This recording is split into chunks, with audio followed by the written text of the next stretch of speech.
नमस्कार, क्या बोलती दुनिया में आपका स्वागत है और मैं हूं आपके साथ Lokesh lucky Jagwani. Corona virus को लेकर चीन और अमेरिका में चला आ रहा गतिरोध कम होने का नाम नहीं ले रहा। वहीं अब अमेरिका ने चीन पर बड़ी कार्रवाई का मन बना लिया है, जिसके लिए अमेरिका में तैयारियां जारी है। यह रिपोर्ट देखिए।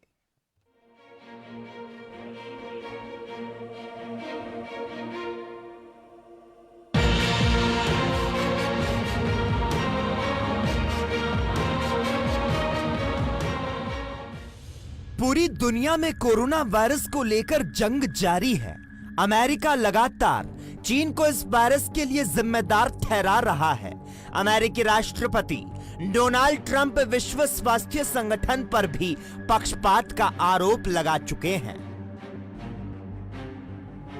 ट्रंप का मानना है कि ये जानलेवा वायरस चीन के वुहान लैब से निकला है और इसी बीच अमेरिका में हो रही मौतों से बौखलाए ट्रंप प्रशासन ने अब चीन को बड़ा झटका देने की तैयारी कर ली है। दरअसल एक टीवी चैनल ने ट्रंप प्रशासन के सूत्रों के हवाले से एक रिपोर्ट में बताया कि ट्रंप प्रशासन कोरोना वायरस महामारी के लिए कई मोर्चों पर चीन को दंडित करने के लिए एक दीर्घकालिक योजना तैयार कर रहा है, जिसमें कई कठोर कदम उठाने पर विचार हो रहा है। वहीं इसके अलावा प्रशासन के अंदर के सूत्रों का कहना है कि अमेरिका की तरफ से चीन पर प्रतिबंधों सहित कई अन्य कदम उठाए जा सकते हैं। इनमें अमेरिकी ऋण दायित्वों को रद्द करने और नई व्यापार नीतियों को तैयार करने जैसे उपाय शामिल हैं। इन सब के अलावा चीन के मामले में जहां जहां अमेरिकी भूमिका है, वहां सब जगह अमेरिका विचार कर रहा है। वहीं रिपोर्ट के मुताबिक प्रशासन के एक अधिकारी ने नाम न बताने की शर्त पर कहा कि हमें अर्थव्यवस्था को फिर से सुधारना है। हमें इस बारे में सावधान रहना होगा कि हम यह कैसे करेंगे, लेकिन हम चीन को यह सबक सिखाने के तरीके खोजेंगे कि उनके कार्य पूरी तरह से निंदनीय है। हालांकि यह कब और कैसे होगा, इस बारे में नहीं बताया गया है। खुफिया विभाग पर भी दबाव। उधर खुफिया विभाग पर भी प्रशासन की तरफ से भारी दबाव है, यह पता लगाने के लिए कि क्या चीन के वुहान में प्रयोगशाला से वायरस निकला है या इस पर कोई और बात है। प्रशासन के वरिष्ठ अधिकारी लगातार इस बात को लेकर दबाव बनाए हुए हैं कि इसका पता जल्द से जल्द निकाला जाए। हालांकि एक अभूतपूर्व बयान में खुफिया विभाग ने यह जरूर कहा कि हम इस मामले में संसाधनों की वृद्धि कर रहे हैं, क्योंकि यह हम हर हाल में करेंगे। हम सूचनाओं का कठोरता से परीक्षण कर रहे हैं ताकि यह पता चल सके कि संक्रमित जानवरों के माध्यम से या वुहान में एक प्रयोगशाला के माध्यम से चीन ने यह काम किया है। ट्रंप ने चीन के मुद्दे को चुनाव से जोड़ा।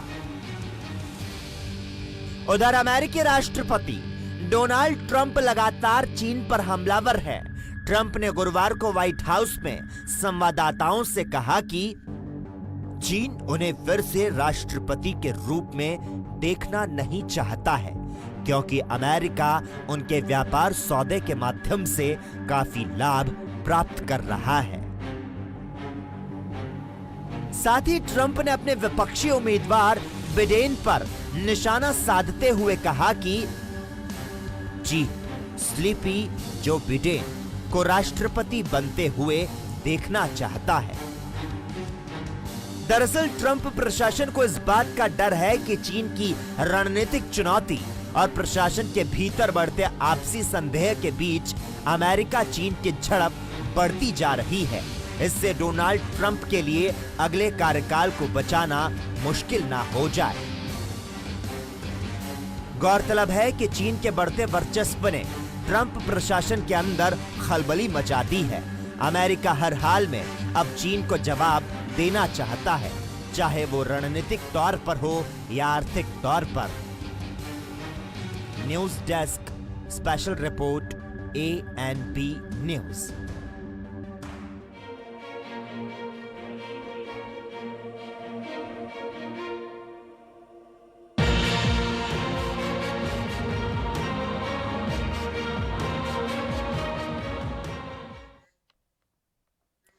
पूरी दुनिया को कोरोना वायरस ने एक बात तो सिखा दी कि कोरोना ना तो मजहब देखता है, न राजा, न रंग। ये किसी को होने से पहले उसकी जात, धर्म या पद नहीं देखता। दरअसल ऐसा हम इसीलिए कह रहे हैं क्योंकि ब्रिटिश पीएम बोरिस जॉनसन के बाद अब रूसी पीएम भी कोरोना संक्रमित हो गए हैं। उन्होंने खुद इसकी जानकारी दी। इधर भारतीय पीएम नरेंद्र मोदी ने उनके अच्छे स्वास्थ्य की कामना की है। ये रिपोर्ट देखिए।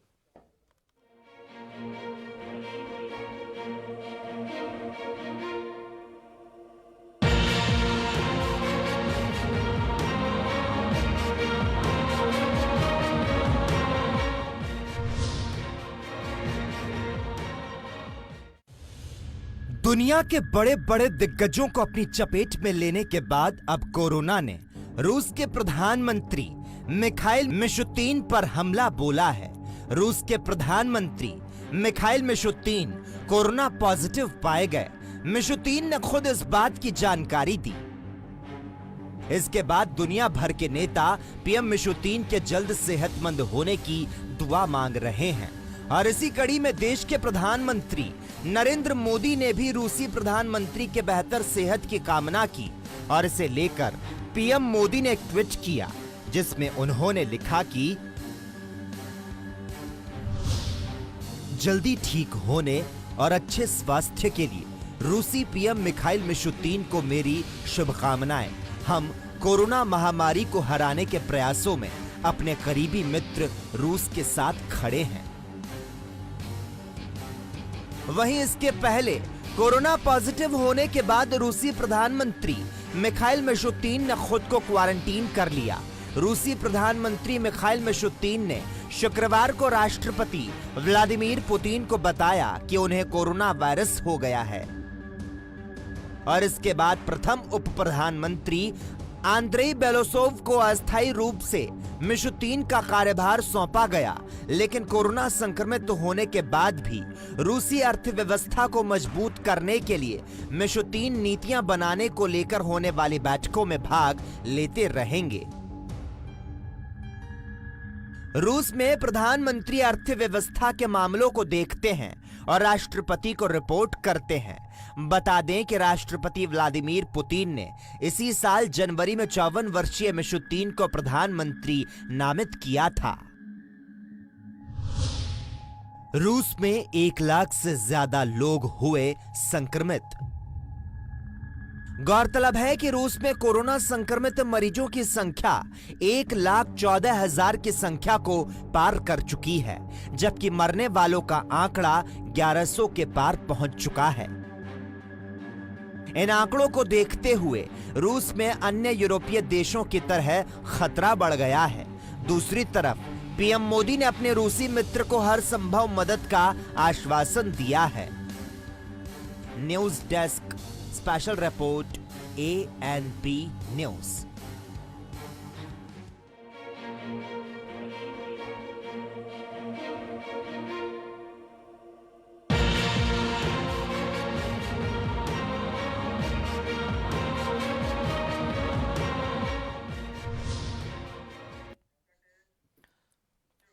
वहीं देश के ताजा हालातों के साथ स्वास्थ्य और गृह मंत्रालय एक बार फिर से मीडिया से रूबरू हुए, जहां उन्होंने बताया कि देश में कोरोना मरीजों का रिकवरी रेट अब तेजी से बढ़ रहा है, जो कि देश के आम जनता के लिए एक अच्छी खबर है।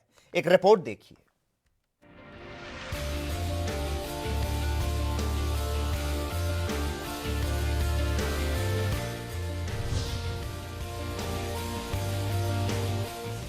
कोरोना वायरस से निपटने और लॉकडाउन की स्थिति में सुधार के लिए शुक्रवार को स्वास्थ्य और गृह मंत्रालय की संयुक्त प्रेस कॉन्फ्रेंस हुई,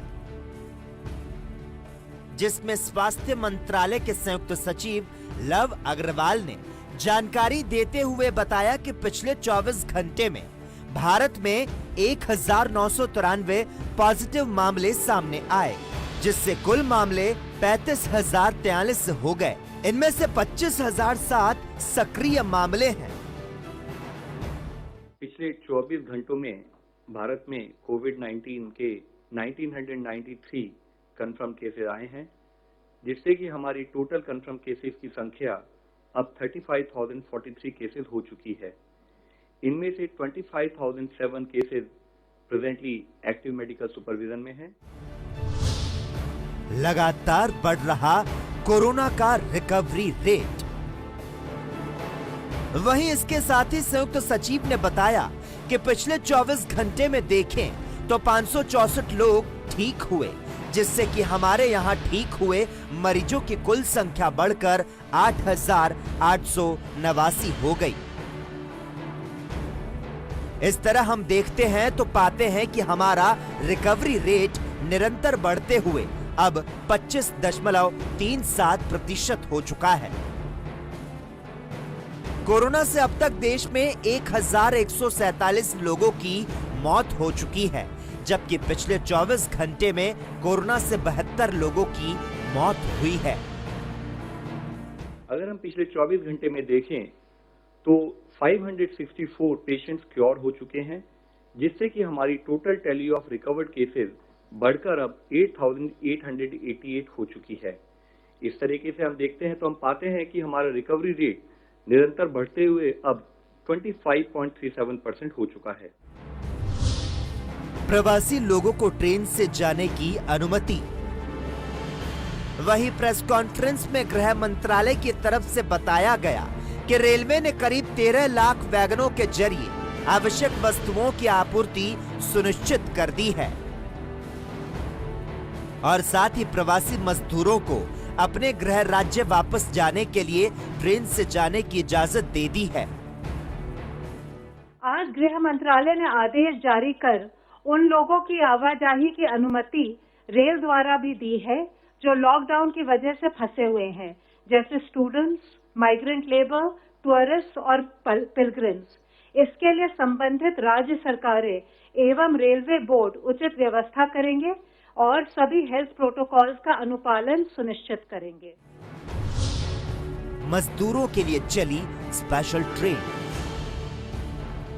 गौरतलब है कि केंद्र सरकार से हरी झंडी मिलने के बाद 37 दिनों से देश के अलग अलग राज्यों में फंसे मजदूरों, छात्रों और अन्य लोगों को वापस लाने की प्रक्रिया राज्य सरकारों ने शुरू कर दी है।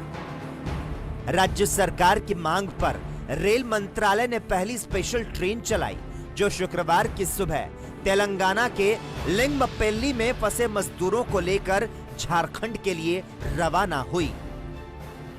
News desk special report ANP news.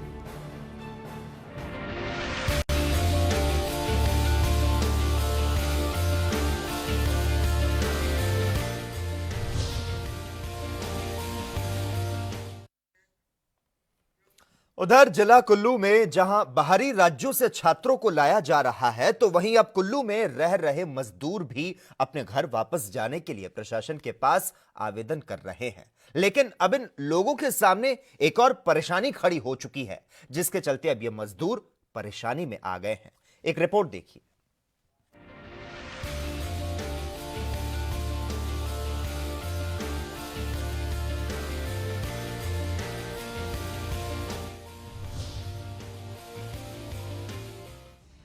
केंद्र सरकार की ओर से प्रवासी मजदूरों को उनके घर भेजने के लिए केंद्र सरकार ने अहम फैसला लिया है, जिसके तहत राज्यों में फंसे प्रवासी मजदूरों को राज्य सरकार की ओर से उनके घर वापस भेजा जाएगा। वहीं इसी कड़ी में जिला कुल्लू मुख्यालय के ढालपुर स्थित प्रशासनिक कार्यालय में कश्मीरी मजदूरों ने भी वापस घर जाने के लिए प्रशासन के समक्ष आवेदन किया है, जिसमें उन्होंने कश्मीर के सभी मजदूरों को घर वापस भेजने की अपील की है। हालांकि प्रशासन की ओर से इन सभी को वापस घर भेजने की अनुमति तो दी गई है, लेकिन अब इन लोगों के पास किराया न होने की वजह से अब इनके सामने एक और मुसीबत खड़ी हो गई है। इन लोगों का कहना है कि प्राइवेट बस वाले ज्यादा पैसा मांगते हैं और इतना हम दे नहीं सकेंगे। सरकार हमें सरकारी बसों से हमारे घर भेजे। इतनी रिक्वेस्ट करते हैं कि सर हमें 35,000 रुपये एक प्राइवेट बस मांगती है ये लखनपुर तक छोड़ने के लिए। सर मान लो अगर हम बस में 20 आदमी भी बैठते हैं सोशल डिस्टेंस का वो करके तो हमें किराया ज़्यादा पड़ता है। हम कहते हैं कि प्रशासन से या हमें कुछ आदमी ज़्यादा गाड़ी में अलाउ किया जाए या हमारा किराए के बारे में कुछ ऐसा किया जाए या हमें सरकारी गाड़ी दी जाए, ताकि हमें अगर सरकारी गाड़ी अगर पहले हम अगर उसमें 600 रुपये एक साइड से देते थे, मान लो आज हम 1200 दे के भी सरकारी गाड़ी देंगे फिर भी हमारे 1500 रुपये बच जाते हैं। और हमारे पास हमारे बीच में कुछ बंदे ऐसे हैं सर जिनके पास टोटल किराया नहीं है। अब जिनके पास थोड़ा बहुत किराया हम उनको अपने साथ एडजस्ट करके लेते हैं। मान लो 2 आदमियों का 5,000 बन जाता है, तो जब तीसरा आदमी हमारा फिर रह जाता है तो एक आदमी उसके लिए 7,500 अफोर्ड नहीं कर पाएगा। सर हमारे पास अभी मसला यही है। बाकी दिन हमने जैसे निकाले जो किया चलो वो बात की बात है, बाकी हम वापस आना चाहते हैं। जैसे यहाँ काम शुरू होगा अमन होगा। मैं खुद अपनी बात करता हूँ, 35 साल से मैं कुल्लू में काम करता हूँ सर। यहाँ के लालों ने यहाँ के लोगों ने अच्छा कोऑपरेट किया हमारे साथ सर। लेकिन अभी हमारी यही रिक्वेस्ट है कि हमें प्राइवेट बस में जाना है और बस का किराया हमारे जो बस वाले हैं वो 35,000 रुपये मांगते हैं। अगर 35,000 में अगर हम सोशल डिस्टेंस रखते हैं तो आप खुद कीजिए कि एक बंदे पर हमारा कितना किराया पड़ता है। और हमारे जो बंदे जो दूसरे जिनके पास टोटल कुछ नहीं है, अगर हम उनको अपने साथ एडजस्ट करेंगे तो हमारे पास फिर अपने पास खर्चा पानी नहीं रहता है सर। वहीं इसी के साथ ही कश्मीरी लोगों ने सरकार से किराया कम करने की भी अपील की है ताकि वो अपने घर तक पहुंच सके। उनका कहना है कि उनके पास अब इतने पैसे नहीं हैं कि वो प्राइवेट बस चालकों को दे सकें। हमको थोड़ा बहुत एक किराए का दिक्कत था गया हमको सर, किराया ज़्यादा है। हमारे पास किराए का कोई इतना इंतज़ाम नहीं है जितना गाड़ी वाले ने बताया है। किसी के पास किराया भी नहीं है, किसी के पास राशन का भी किराया पैसा देना है, किसी का कमरे का किराया भी बैलेंस है, बिजली का बिल भी बैलेंस है, अभी पानी का बिल भी देना है। हमने दुकानदारों से जो राशन ले लिया था वो भी हमारा बैलेंस है। अभी हमने उनको बोला है वापसी आके दे देंगे, पता नहीं अगर वापसी खुल गया तो हम वापस आएंगे। हम गवर्नमेंट से ये अपील करते हैं कि हम डीसी साहब से कि हमारा किराए में थोड़ा कंसेशन करें कि हमारा इतना किराया हम बर्दाश्त नहीं कर सकते। हमारी प्राइवेट बस है, प्राइवेट बस में हमारा 35,000 किराया हो गया है मालिक के साथ और 20 आदमी उसमें अलाउ है, तो उससे हमारा उतना बर्दाश्त नहीं हो जाएगा। हमारा किराया ज़्यादा है। मेहरबानी हम गवर्नमेंट से ये अपील करते हैं कि किराए में थोड़ा कंसेशन या तो हमारे HRTC बसें दे दें, नहीं तो मेहरबानी करके नहीं तो किराए में कुछ कंसेशन करें हमारी। वहीं दूसरी तरफ कुछ कश्मीरी लोगों का पास न बन पाने की वजह से वो भी काफी नाराज दिखाई दिए और उन्होंने जल्द से जल्द पास जारी करने की अपील की। यहाँ हम कश्मीर के अखाड़े से लेकर डालपुर तक कम से कम 100 कुछ लोग रह रहे हैं। हमें यहाँ आज 1.5 महीने से लॉकडाउन में फंसे हुए हैं। आज 3 दिन से मैंने डीसी साहब के पास आके अप्लाई किया था दरखास्त, अभी तो हमारा वहाँ जाने का कोई वो साधन नहीं हुआ है। अभी हम भटक रहे हैं। ऐसे भी पहले से हम 1.5 महीने में अंदर लॉकडाउन में बंद हैं, बहुत मुश्किल में फंसे हुए हैं। आगे हमारे परिवार लोग भी हमारी वजह से वो लोगों को भी चिंता है, इसलिए हम डीसी साहब से दोबारा रिक्वेस्ट करते हैं कि हमारा सबसे पहले मैंने यहाँ दिया था जो लिस्ट वो नहीं बना है और जल्दी बनवाने के उसको अपील कर रहे हैं। और क्या है जी, और बाकी तो हम फंसे हुए हैं। गौरतलब है कि सरकार के आदेशों के बाद अब मजदूरों का आवागमन फिर से शुरू हो गया है, जिसके चलते अब रोजाना आवेदन की सूची बढ़ती जा रही है। लेकिन लॉकडाउन के बीच कई मजदूरों के पास पैसे खत्म हो जाने के चलते अब उनके पास घर जाने तक के लिए पैसे नहीं बचे हैं, जिसकी वजह से वो और भी ज्यादा परेशान हो गए हैं। ये लोग सरकार से अब उन्हें सरकारी बसों से वापस भेजने की अपील कर रहे हैं। कुल्लू से मनिंदर सिंह की रिपोर्ट, ANB न्यूज।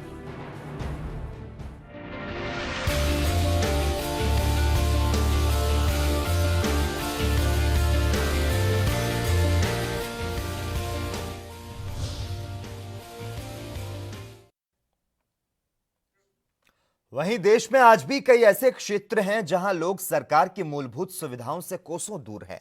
ऐसा ही एक क्षेत्र मध्य प्रदेश के बालाघाट में है, जहां लॉकडाउन के बीच ना तो प्रशासन का कोई अधिकारी पहुंचा और ना ही कोई स्थानीय नेता, जिसकी वजह से आज भी ये लोग अपना पेट भरने के लिए जंगली पेड़ पौधों पर निर्भर हैं। लेकिन इसी बीच कुछ समाज सेवी संस्थाओं ने इनका संज्ञान लिया और इन लोगों तक राशन और अन्य जरूरी सामान पहुंचाया।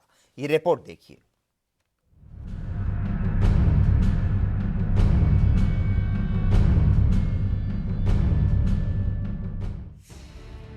कोरोना वायरस के चलते जहां एक तरफ मध्यम और गरीब वर्ग के सामने मुश्किलों का पहाड़ खड़ा हो गया है, तो वहीं ऐसे लोग जो शहर और कस्बों से दूर दराज के क्षेत्रों में जीवन यापन कर रहे हैं, उनके लिए ये लॉकडाउन किसी मुसीबत से कम नहीं है। क्योंकि इन लोगों के पास न तो अधिकारी पहुंच पा रहे हैं और न ही कोई नेता, जिसके कारण ये लोग रूखी सूखी खाकर अपना पेट पाल रहे हैं। हाँ, आज शासन की योजनाएं इन सुदूर अंचलों में नहीं पहुंच पा रही है। केवल जो शासन के लोग हैं, प्रशासन के लोग हैं, केवल टीवी चैनलों में भाषण कर रहे हैं जी, है ना। आज कोई विधायक, कोई सांसद, कोई जनपद का अध्यक्ष, कोई जिला पंचायत का अध्यक्ष या जिला पंचायत का सदस्य या जनपद का सदस्य इस ओर ध्यान नहीं दे रहा है।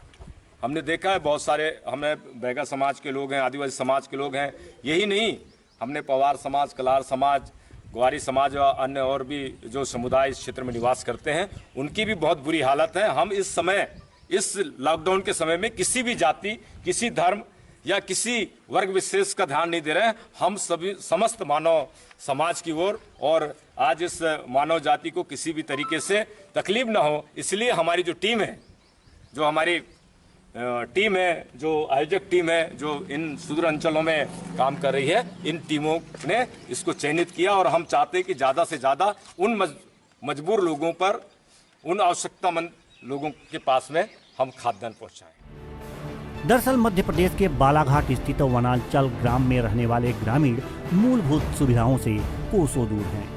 यहाँ सरकार की योजनाओं का सही तरीके से अमल नहीं हो पा रहा है और न ही किसी जनप्रतिनिधि का इस ओर ध्यान है।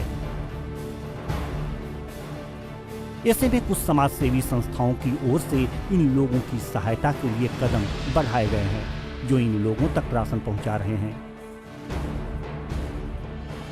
ये समाज सेवी संस्थाएं दर्जनों गांव तक पहुंचकर सैकड़ों आदिवासी बैगा जनजाति के लोगों तक राशन पहुंचा चुके हैं। वहीं इस राशन में चावल, आटा, दाल, नमक, मिर्च, हल्दी, धनिया, शक्कर, चाय पत्ती, पाउडर दूध, साबुन और हैंड वॉश लिक्विड आदि शामिल हैं। हमारा जो ये एरिया है, एक तो ये 5th शेड्यूल एरिया, मतलब पूरे आदिवासी क्षेत्र है, और इस क्षेत्र में विशेष पिछड़ी जनजाति जिनको बैगा कहते हैं, वो बहुत मात्रा में इस मेरे कटंगी पंचायत में भी हैं, पंडरापानी में बहुत ऐसे लोग हैं। और विशेषकर ये लोग क्या करते हैं कि 2 वक्त के लिए सिर्फ वो 200 से 300 रुपये कमाते हैं डेली। और अभी आप देख रहे हैं कि 1.5 महीने से ये काम बंद है, ना वो लकड़ी ला पा रहे हैं, ना बांस ला पा रहे हैं, ना कंदफूल नितोड़ पा रहे हैं। तो उनके साथ तो भूख मरने की स्थिति निर्मित है।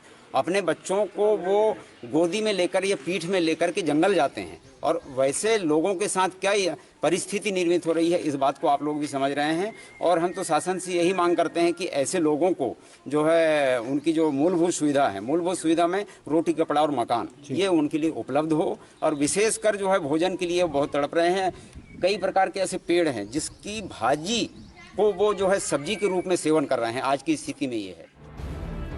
गौरतलब है कि देश में आज भी कई ऐसे क्षेत्र हैं जहां ना तो प्रशासनिक अधिकारी पहुंच पा रहे हैं और न ही स्थानीय नेता। ये लोग आदिवासी क्षेत्रों में रहने के चलते प्रशासनिक अधिकारियों तक पहुंच नहीं बना पाते हैं और जंगलों में उगने वाले फल फूल और पौधों से ही अपना पेट पालते हैं। लेकिन देश में आज भी कई ऐसी संस्थाएं हैं जो जात धर्म भूलकर आपसी भेदभाव को मिटाकर सिर्फ मानव कल्याण में जुटी हैं, जिसकी एक वानगी बालाघाट के इस आदिवासी क्षेत्र में देखने को मिली। बालाघाट से अर्चना गुप्ता की रिपोर्ट, ANB न्यूज।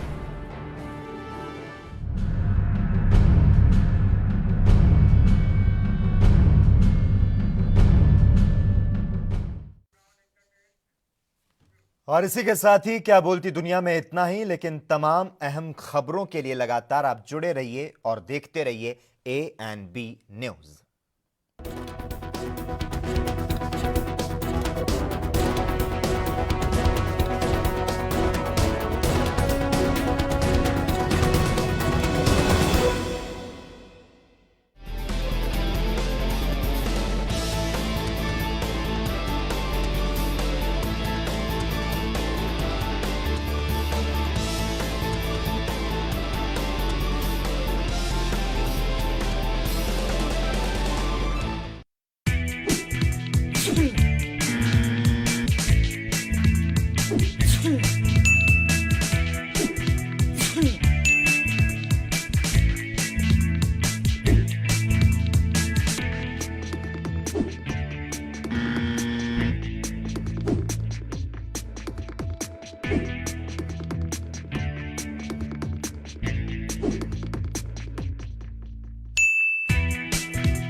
ANB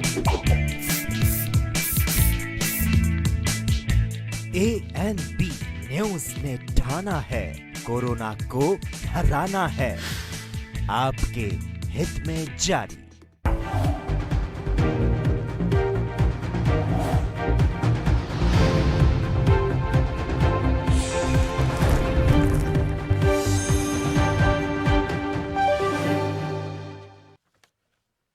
और पंजाब के फतेहगढ़ साहिब से इस वक्त की बड़ी खबर सामने आ रही है। आपको बता दें, कोरोना के 5 नए केस सामने आए हैं। पांचों मरीज श्री हजूर साहिब से लौटे 13 श्रद्धालुओं में शामिल बताए जा रहे हैं। और इसी के साथ फतेहगढ़ साहिब में कुल पॉजिटिव मरीजों की अगर संख्या की बात करें तो यह 9 हो चुकी है।